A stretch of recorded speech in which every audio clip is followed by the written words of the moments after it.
আর এই সূর্য মামার রোদ কিছুতেই কাজ ছাড়ছে না, তো যেখানেই বসে সেখানেই রোদ। খুইবাজ আমার টাইমটা বেশ সুন্দরভাবেই যায়। আর এখানে দেখো পুরো ফাঁকা হয়ে যাচ্ছে, কিন্তু দিশার এখনো ছুটি হওয়ার নাম নেই।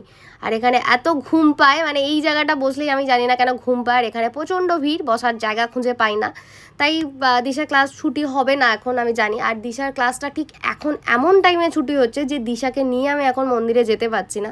তারপরেই ওর ডান্স ক্লাস থাকে যে মন্দিরে যাব। তো দিশাকে আমি বলেই এসেছিলাম, পাপা আজকে আমি মন্দিরে আসবো। ও বললো হ্যাঁ ঠিক আছে যাও, একটু বায়না করছিল।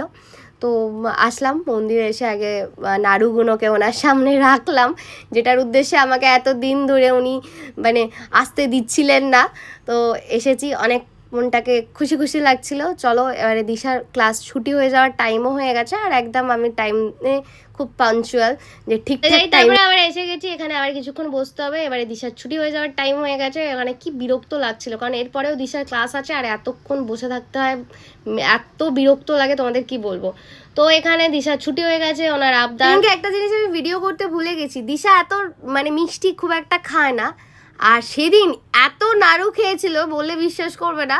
মানে আমি যে কন্টেনারে নিয়ে গেছি, আমি খুব জোর হলে একটা না দুটো খেয়েছিলাম, ব্যাস পুরো নাড়ু ফাঁকা করে। এই যে ওনার হাতে একটা জিনিস আছে, এই জিনিসের একটা গল্প সেদিন হয়েছিল, সেটা আস্তে আস্তে বলছি, আগে ওকে ক্লাসে ঢুকিয়ে দিই।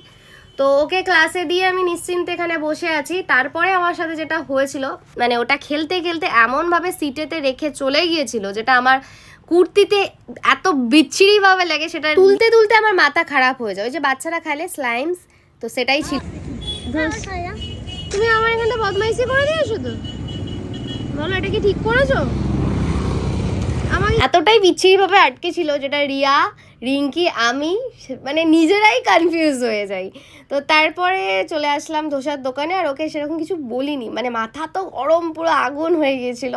কিন্তু তারপরে দেখলাম নিজে ভুলটা স্বীকার করলো। মাঝে মাঝে এরকম না বকে নিজে যখন ভুলটা বুঝতে পারে না এটা ঠিক হয়, মনে হয় তখন নিজের খুব ভালো লাগে। মানে প্রতিটা মায়েরই এরকম, যখন বাচ্চারা সে যে ভুলটা করেছে সেটা বুঝতে পারে তখন ভালো লাগে।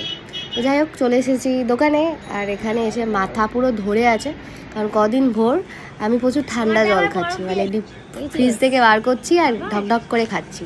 আর সেটা খেয়ে খেয়ে এতটা সর্দি বাঁধিয়ে ফেলেছি, এখন গলার অবস্থা থেকে বুঝতেই পারছো প্রচণ্ড সর্দি হয়ে গেছে।